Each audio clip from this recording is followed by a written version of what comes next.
Hello, good evening. I just want to share just a few inputs regarding on why we in One Calatrava movement is fighting for Talave Bridge. Some may say it's just a bridge, it's an old bridge, but no, that was built in 1933 during the American colonial period. It played a very significant role in the economic life of San Carlos and Calatrava. And under the law, specifically Republic Act 166, structures that are 50 years old and above are considered an important cultural property.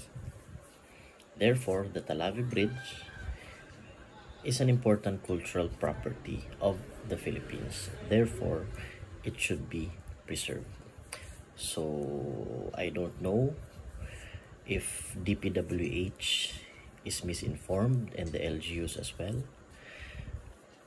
And the big question remains, despite the stand or the letter of the National Historical Commission of the Philippines addressed to DPWH and the mayor of San Carlos City, they proceeded with the demolition without any approval from the commission, which is a clear violation of a national law.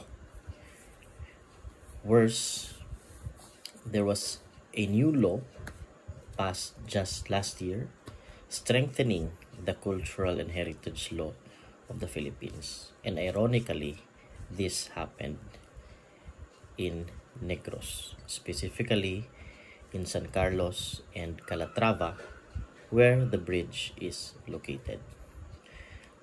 So I would just like to inform everybody that we, specifically the LGU, has a role to play. In fact, an important role to play, because under the law, the LGU has the jurisdiction over the protection of heritage structures, specifically for Talave Bridge, which falls under the LGUs of San Carlos City and Calatrava.